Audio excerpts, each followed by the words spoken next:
من جديد بعد أن تشكل منذ نهاية القرن التاسع عشر، ودفع شعبنا العربي في كل أرجاء وطننا العربي الثمن باهظا من أجل الحرية والانعتاق والاستقلال.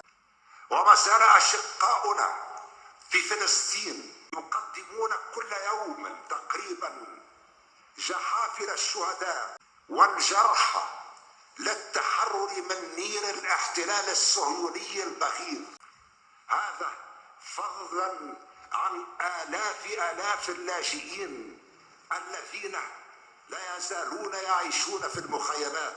باش نحكي كلمات بعيد عن مستنقعات السياسة وعن الاختلافات في الرأي وعن التجاذبات السياسية وعن لك الأمور لذيك الكل.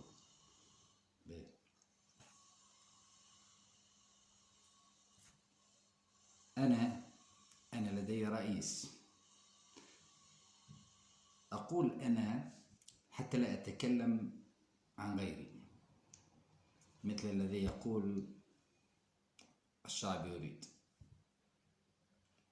لأنني فرد من الشعب ولست الشعب كله.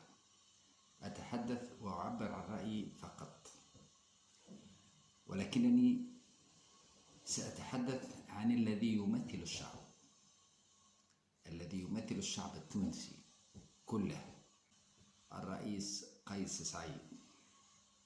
نعم، أنا لدي رئيس زعيم شجاع يقول كلمة الحق ويصدق في قوله. التطبيع مع من؟ هي كلمة التطبيع خاطئة، يعني مع الكيان الصهيوني. لا، التطبيع خاطئة، هي خيانة عظمى. من يتعامل مع كيان شرد شعبا كامل لمدة أكثر من قرن لا يتعامل معه خائن، واجب أن يحاكم بتهمة الخيانة العظمى. التطبيع خيانة عظمى. شكرا لك سيد الرئيس، لقد رفعت رؤوسنا وشرفتنا أمام بقية الدول العربية، أمام كل الشعوب. كنت شجاعا، فعش شجاعا وعش بعزة وكرامة كما عهدناك. وكما قلت، فإما حياة تسر الصديق وإما ممات يغيظ العداء.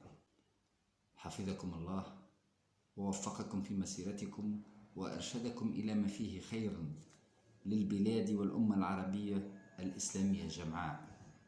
وسيذكركم التاريخ يوما كان هناك زعيم تونسي لا يخاف إسرائيل. أن تضع حدا لهذه المظلمة المسلطة على شعبنا في فلسطين في ظل صمت مريب لعديد العواصم.